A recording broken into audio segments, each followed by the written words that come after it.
الصلاة والسلام عليك يا رسول الله وعلى آلك وأصحابك يا حبيب الله. الصلاة والسلام عليك يا نبي الله وعلى آلك وأصحابك يا نور الله. درود پاک پڑھنے کے بے شمار فضائل و برکات ہیں. رسول اللہ صلی اللہ علیہ وسلم نے ارشاد فرمایا من صلی علیہ فی یوم 100 مرۃ قضى اللہ له 100 حاجۃ 70 منها لآخرته و30 منها لدنیا.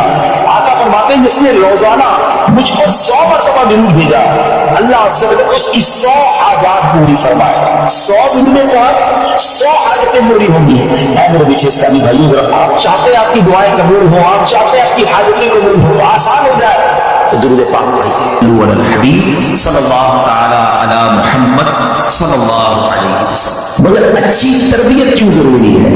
آج ہمارے پہلا ٹارگٹ ہوتا ہے بچہ اسکول کون سی پڑھے گا. اب تو سنا ایسی بھی اسکول آ گئی کہ بچہ پیدا ہونے سے پہلے نام لکھوا دیتے ہیں لوگ کہ بھائی ہونے والا ہے تو بچہ ہو یا بچی ہو نام لکھ لے تاکہ اگلی بار ایسا نہ ہو کہ ٹائم نہ ملے. اتنی فکر ہے اسکول جائے گا کون سی اسکول میں جائے گا, یہ فکر ہے کہ جناب آگے کون سی ڈگری حاصل کرے گا. بعض اوقات لوگ ملتے ہیں بتاتے بھی ہیں کہ میرا بیٹا فلاں بیچلر ہے تو ایم اے ہے تو ڈپلوما ہولڈر ہے تو فلاں ملک میں پڑھ رہا ہے.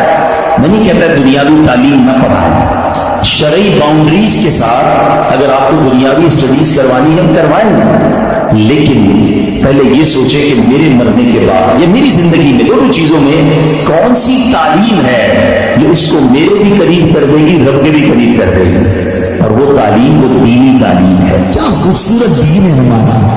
ہم نے اپنے بچے کو دین کی طرف نہیں لگایا. اگر ہم بچے کو دین کی طرف لگا دیتے دین اس کو ہماری خدمت کی طرف لگا دیتے. ہم بچے کو قرآن و حدیث سکھاتے, قرآن و حدیث اس کو ہماری خدمت سکھا دیتے. ہم آج جو تکلیف اٹھا رہے ہیں اس کی وجہ یہ بھی ہے کہ بچہ ہم نے دین سے دور کر دیا.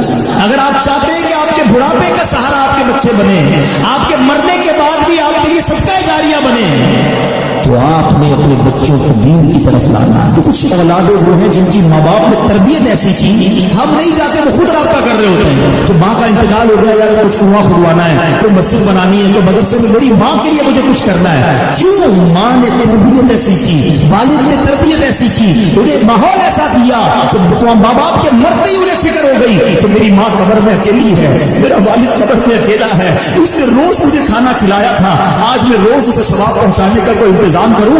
یہ اس بچے کے دل میں خیال کیسے آیا؟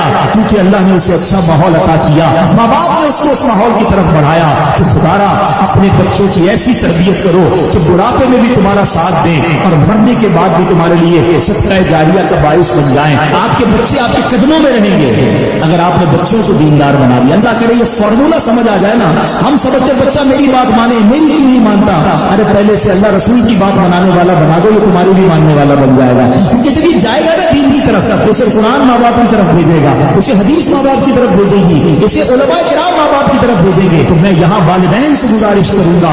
یہ بڑا مجرب ایک عمل ہم نے دیکھا, بزرگوں سے سنا کہ جس کے یہاں بیٹا نہ ہوتا ہو یا بیٹی کی تمنا ہو تو وہ سیدنا حمزہ رضی اللہ عنہ کے مزار پر حاضری دے کر یہ تمنا کرے کہ یا اللہ ان کی برکت سے جو بیٹا عطا فرماؤ, جب بیٹا عطا ہوگا تو میں اس کا نام حمزہ رکھوں گا. کئی حمزہ ملے مجھے, یہ بتایا تھا, ہم نے وہاں جا کے نیت کی اور یہ حمزہ ہمیں مل گیا. چلے جو نہیں جا سکتے آج ان کا تصور کر کے اللہ سے دعا کرنی ہے کہ اللہ ان کے صدقے بیٹا عطا فرما دے. ہم بیٹا نبی پاک کے مبارک چچا کے نام پر حمزہ رکھیں گے. میرا کریم مولا دینے والا ہے اور بچوں کے صدقے ہم پر بھی کرم ہو جائے گا. آپ کو مشورہ دیتا ہوں کہ اپنے بچے کو دین کی طرف بھیجیے, اس کو انکریج کیجیے. اگر وہ مسجد میں جاتا ہے اس کی حوصلہ افزائی کیجیے, اچھے ماحول سے اسے وابستہ کر دیجیے. واللہ آپ اپنے بچے کو دین کی طرف لگا دیجیے, دین اس بچے کو آپ کے قدموں میں ڈال دے گا, دین آپ کا فرمانبردار بنا دے گا. کیونکہ وہ جب قرآن پڑھے گا ماں باپ کے آداب سنے گا, جب وہ حدیث پڑھے گا اس کو والدین کا ادب پتہ چلے گا, تو میری دنیا بھی اچھی ہو جائے گی. اگر میری اولاد نیک بن جائے, اور سبحان اللہ مرنے کے بعد تو نیک اولاد نے کام آنا ہے.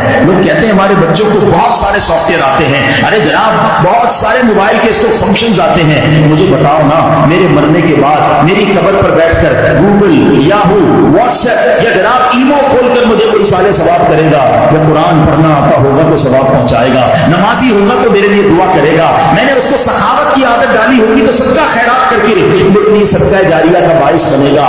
فیصلہ آپ کا ہے، یہ ارلی سٹیج میں فیصلہ کر لیجئے کہ اپنے بچے کو کس لائن پہ لگانا ہے، کیونکہ ہم سب نے دنیا سے جانا ہے، نیک اولاد چھوڑ کر جاؤ گے تو وہ قبر میں صدقہ جاریہ کا باعث بنے گی۔ اور ایک بات اور یاد رکھیے، بچہ نیک پتہ کیسے بنے گا؟ جب ہم نیک بنیں گے۔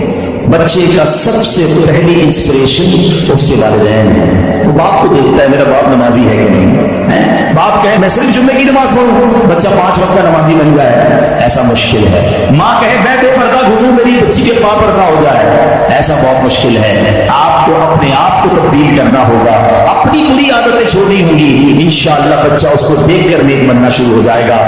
دنیا میں کوئی بندہ بڑی ڈگری ہولڈر ہو جائے نا، بڑا افسر بن جائے، بڑے جناب اس کے پاس یوں سمجھیے کہ ڈپلومے ہو، ہم نے دیکھا ہے کہ اب ماں باپ اس سے ڈر کے بات کرتے ہیں کہ بچے کو برا نہ لگ جائے، بڑا افسر ہے، بہت پڑھا لکھا ہے، بڑا ڈگری ہولڈر ہے۔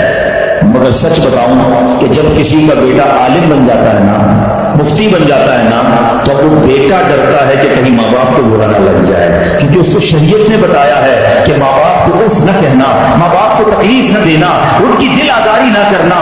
اس کے دل میں تو ہر وقت یہ خوف رہتا ہے کہ کہیں میرے ماں باپ مجھ سے ناراض نہ ہو جائیں، کیونکہ حدیث پاک اس نے پڑھی ہوتی ہے، یہ سنی ہوتی ہے کہ جس کا مضمون ہے جس سے اس کے ماں باپ راضی اس سے اس کا رب راضی، جس سے اس کے ماں باپ ناراض اس سے اس کا رب ناراض۔ بدقسمتی سے ہم نے یہ بھی دیکھا کہ کئی ماں باپ اپنے بچوں کو دین کی طرف جانے سے روکتے ہیں، اور کچھ عرصے کے بعد ہم دیکھتے ہیں کہ وہ سر پکڑ کے بیٹھے ہوتے ہیں کہ بچہ ہاتھ سے چلا گیا۔ یاد رکھیے ہم نے نارملی دیکھا ہے، میجورٹی کی بات کر رہا ہوں، سب کی نہیں، کوئی ناراض نہ ہو جائے۔ میں ہر ٹاپک پر بہت دیر تک گفتگو کر سکتا ہوں، لیکن ظاہر ہے کہ مجھے ایک وقت کے اندر اپنا بیان کمپلیٹ کرنا ہے۔ میں بہت مختصر بات کر کے آگے بڑھ جاؤں گا۔ وہ لوگ جن کے ماں باپ حیات ہیں، خدا کی قسم یہ رب کی بہت بڑی نعمت ہے، ہمیشہ ان کی قدر کرنا۔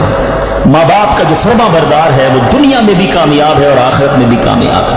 ایک حدیث کا مضمون ہے، جس سے ماں باپ راضی اس سے اس کا رب راضی، جس کے ماں باپ اس سے ناراض اس سے اس کا رب ناراض۔ یاد رکھنا میرے بھائیوں، وہ میرے نوجوانوں جن کے ماں باپ حیات ہیں، ان کی قدر کرو، ان کی دعائیں لو۔ خدا کی قسم اس کو کامیابی سے کوئی نہیں روک سکتا جس کے ساتھ ماں باپ کی دعائیں ہیں، اور اس شخص کو بربادی سے کوئی نہیں روک سکتا جس کے ماں باپ اس سے ناراض ہیں۔ دنیا میں اور بہت سارے گناہ ہیں، ہر گناہ کی سزا، اس کا رزلٹ، اس کا عذاب جو ہے وہ بندے کو مرنے کے بعد پتہ چلتا ہے، مگر ماں باپ کی نافرمانی وہ گناہ ہے کہ جس کا عذاب بندے کو دنیا میں دکھایا جاتا ہے۔ جو ماں باپ کا نافرمان ہوتا ہے نا، اس کی اولاد دنیا میں اس کی نافرمان ہوتی ہے۔ آج آپ بہت سارے اسلام میں پرچیاں بھی دیتے ہیں، دعائیں بھی کرواتے ہیں، میں آپ کو ایک مشورہ دیتا ہوں، ادھر ادھر دعائیں مت کراؤ۔ جس کے پاس ماں ہے نا، اپنی ماں کے قدموں میں بیٹھ جائے۔ خدا کی قسم ماں دل سے دعا کر دے طوفان ٹل جایا کرتے ہیں۔ بھول گئے آپ کہ جنت میں موسیٰ کا پڑوسی بنا دیا اللہ نے؟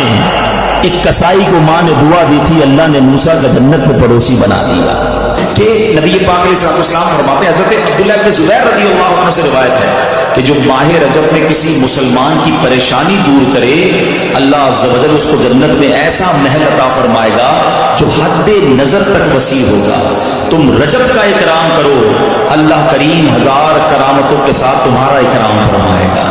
اللہ کرے کہ ہماری کوئی نماز قضا نہ ہو، ہم اس میں نفلی روزے رکھیں، اس میں درود پاک کی کثرت کریں، استغفار کی کثرت کریں۔ اللہ کا مہینہ ہے، خوب اللہ کی طرف لو لگائیں کہ یا اللہ تیرا مہینہ آ گیا، بندہ بھی تو میں تیرا ہوں، میرے مولا تو میری مغفرت فرما دے۔ اللہ ہمیں اس مہینے کی برکت عطا فرمائے۔ پھر کتنا سخت ہوتا ہے سمجھیے گا، یاد رکھیے سختی کی اور بھی چیزیں ہوتی ہیں، لوہا بڑا سخت ہوتا ہے، لکڑی بڑی سخت ہوتی ہے، مگر لوہا آگ سے نرم ہو جاتا ہے، لکڑی پانی سے نرم ہو جاتی ہے، مگر پتھر کتنا سخت ہوتا ہے، نہ آگ میں گلتا ہے نہ گرمائش میں پگھلتا ہے۔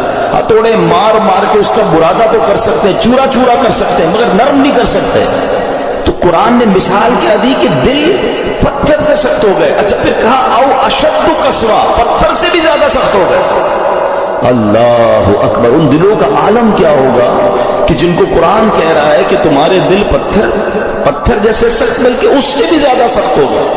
اللہ اکبر. اے میرے پیارے اسلام، حالانکہ پتھر کی ایک اور تعریف قرآن خود آگے بیان فرما رہا ہے. وَإِنَّ مِنَ الْحِجَارَةِ لَمَا يَتَفَجَّرُ مِنْهُ الْأَنْهَارُ، پتھر میں تو کچھ وہ ہیں جن سے ندیاں بہتی ہیں. وَإِنَّ مِنْهَا لَمَا يَشَّقَّقُ فَيَخْرُجُ مِنْهُ الْمَاءُ،